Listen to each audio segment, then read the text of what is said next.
जीवन में स्वयं का अध्ययन ही स्वाध्याय है। दक्षिण भारत का चिदम्बरम मनोहारी एवं दिव्य स्थान माना जाता है। संध्या का समय था। भगवान सूर्य अपने अस्ताचलगामी रथ पर आरूढ़ होकर अंतरिक्ष में अरुणिम प्रकाश बिखेर रहे थे। आसमान में उड़ते श्वेत बादल भी इस सुनहरे रंग से रंगकर स्वर्णिम हो गए थे। पीपल वृक्ष के नीचे बैठे एक संत के दिव्य मुखमंडल पर सूर्य का स्वर्णिम प्रकाश उनकी दिव्यता को और भी शोभायमान कर रहा था। शांत शीतल हवा बह रही थी। इसी समय एक युवा सन्यासी अपार पिता अर्थात पिता कहकर पीपल के वृक्ष के नीचे बैठे महात्मा के चरणों में भक्तिपूर्ण लौटने लगे। यह सन्यासी का नाम संबंध था। उनका जन्म 1939 ईस्वी सन में हुआ था। उनके अप्पार कहकर पुकारने से महात्मा को सभी संत अप्पार के नाम से जानने लगे थे। संत अप्पार का आविर्भाव काल 600 ईस्वी सत माना जाता है। इनका जन्म दक्षिण आरकट जिले के एक छोटे से गांव में हुआ था। परिवार संपन्न एवं समृद्ध था। अपार के संत बनने की भी बहुत अद्भुत कथा थी। यद्यपि संतों के जीवन में संसारिकता का अभाव होता है, तथापि वे संसार की सेवा में, लोक कल्याण में एवं आत्म कल्याण में अपने समय का नियोजन करते हैं। अपार के साथ भी यही हुआ। अपार को संसार एवं सांसारिक संबंधों का बोध होने से पहले ही उनके माता पिता का स्वर्गवास हो गया था। बड़ी बहन ने आपका भरण पोषण किया था। एक बार उनकी बहन उनको भोजन परोस रही थी। हाथ मुंह प्रक्षालन कर जैसे ही अपार आसन पर बैठने लगे कि वे भयंकर पीड़ा से छटपटाने लगे। किसी भी प्रकार की दवा से कोई लाभ नहीं मिला। अतः उनकी शिवभक्त बहन ने कहा, भाई, महादेव मंदिर में जाकर प्रार्थना करो। महादेव से सारे विघ्नों एवं सारी पीड़ाओं का नाश करते हैं। वे ही तुम्हारी सहायता कर सकते हैं। बहन की आज्ञा का पालन कर अपार शिव मंदिर में जाकर प्रार्थना करने लगे। प्रार्थना के स्वर तो पीड़ा के चरम में और भी मन घनीभूत हो जाते हैं। दर्द तो लक्षण शांत हो गया। वहां पर दिव्य ज्योति के संधन पुंज के रूप में महादेव प्रकट होकर कहने लगे, पुत्र, आज के बाद तुम्हारा जीवन मानवता के लिए समर्पित होगा। मेरे आशीर्वाद से तुम्हारी वाणी में सरस्वती का वास होगा। तुम शरीर से पीड़ित मानवता की सेवा करना, मन से मेरा ध्यान करना तथा वाणी से ज्ञान का प्रचार करना। अपार के जीवन में भगवान शिव की कृपा से एक नया मोड़ आया।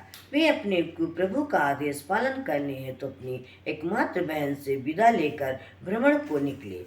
इसी भ्रमण काल में ही चिदम्बरम में सन्यासी संबंध से आपकी भेंट हुई।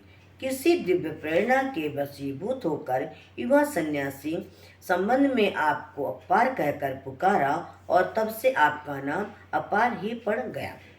संत अपार और सन्यासी संबंध के संबंधों की आत्मीयता एवं अपनेपन की गहराइयों की कोई था नहीं थी। संत अपार के हृदय में सन्यासी संबंध बसते थे। संबंध भी उन पर अपने प्राण निछावर करते थे। इस आध्यात्मिक संबंधों की व्याख्या संभव नहीं है, लेकिन उनका अनुभव एवं बोध ही किया जा सकता है।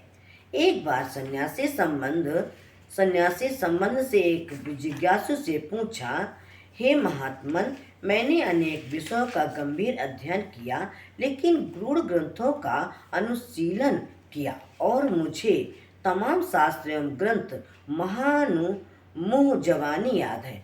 मुझे अपने ज्ञान पर बड़ा गर्व भी है। लोग जब मुझे विद्वान कहते हैं और मेरी विद्वत्ता की प्रशंसा करते हैं तो मेरे अहंकार को बड़ी तुष्ट और तृप्ति मिलती है। परंतु इन सब से शांति एवं आनंद नहीं मिलता। अकेले में एवं एकांत में स्वयं के तर्क मुझे ही छलनी करने लगते हैं। एक तर्क मेरे ऊपर हंसता है तो दूसरा मुझे उसे निरुत्तर करने के लिए अन्य अनेक तर्कों के तीर चलाता है। तर्कों के इस संघर्ष में केवल मेरा अंतःकरण ही छत बिछत होता है। बड़ा ही द्वंद्व है। दूसरों के प्रश्नों का विद्वत्तापूर्वक समाधान प्रस्तुत करने की क्षमता के बावजूद स्वयं की समस्याओं से मुक्त न हो पाना ही एक गंभीर समस्या बन गई है। कोई समाधान प्रदान करे। सन्यासी संबंध ने उस विद्वान को संत अपार के पास जाकर समाधान मांगने का संकेत किया। संकेत को समझ यह वह विद्वान संत अपार को नमन कर वहीं पास में एक आसन पर बैठ गए। संत अपार की स्नेहिल एवं प्रेमपूर्ण दृष्टि से वह विद्वान अत्यंत पुलकित हो उठे। उन्हें इतना स्नेह तो कभी मिला ही नहीं, मिली थी तो केवल प्रशंसा एवं प्रशस्ति। वे इस अपनेपन एवं आत्मीयता की सजल धारा से सदा अछूते रहे थे एवं अपार की दृष्टि से ही उनका अंतर मन भीगने लगा। संत की दृष्टि होती ही ऐसी है। बड़े ही मधुर स्वर में संत अपार ने कहा, बस तुमने अध्ययन तो बहुत किया है, पर अब आवश्यकता है स्वाध्याय करने की। स्वाध्याय से ही तुम्हारी समस्याओं का समाधान हो सकेगा। विद्वान विस्मित हुए। उन्होंने कहा, हे महात्मन, अभी तक स्वाध्याय ही तो कर रहा था। मैं तो उसके अलावा और कुछ और जानने समझने आया था। अपार के अधरों पर एक मुस्कुराहट बिखर गई, ठीक ऐसे जैसे बच्चों की नासमझी से अभिभावकों के मुख पर आती है। अपार ने बड़े प्यार से कहा, बस अभी तक तो तुमने किया है, यह वह अध्ययन है, न कि स्वाध्याय। अध्ययन का अर्थ है दूसरों के लिपिबद्ध विचारों को अध्ययन करना, ग्रंथ, जिसे ग्रंथ कहते हैं, उनका अनुशीलन करना, पढ़ना, ग्रंथ में निहित आंकड़ों, तथ्यों, घटनाओं एवं विचारों का तर्क संगत संबंध स्थापित करना, समालोचना करना एवं व्याख्या करना, यही अध्ययन है। स्वाध्याय इससे सर्वथा भिन्न है।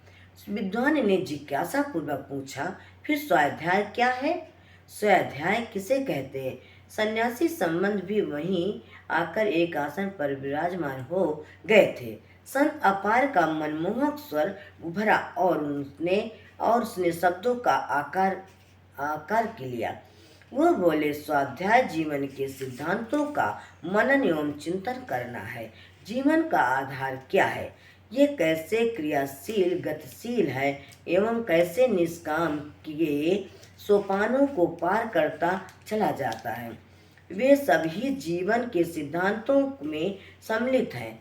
जीवन के सिद्धांत सत्कर्म, सदाचार एवं सद्भाव पर आधारित है। सत्कर्म की परिणति एवं परिणामों पर चिंतन करना शिष्टाचार एवं सदाचार पूर्ण व्यवहार बन पा रहा है या नहीं, इस पर गंभीरता से विचार करना, औरों के प्रति हमारे मन भाव कैसे हैं, इसका निरीक्षण एवं अवलोकन करना ही तो स्वाध्याय है। संत अपार कहने लगे, स्वाध्याय के लिए अध्ययन मात्र एक माध्यम के अतिरिक्त कुछ नहीं है। अध्ययन में हम औरों के विचारों का विश्लेषण करते हैं, जबकि स्वाध्याय में हम स्वयं के विचारों एवं भावनाओं का अध्ययन करते हैं। स्वाध्याय का विषय हमारे विचार, भाव एवं आत्मा होते हैं। स्वाध्याय अंतर्मन के गोते लगाना एवं अनुभव प्राप्त करना, जबकि अध्ययन में यह सुविधा नहीं है। विद्वान ने ऐसी बातों को कभी नहीं सुना ही नहीं था। स्वाध्याय की ऐसी मौलिक व्याख्या से प्रथम बार परिचित हुए थे। वे अपने विषय में पहली बार सोच की गहराइयों में उतर रहे थे।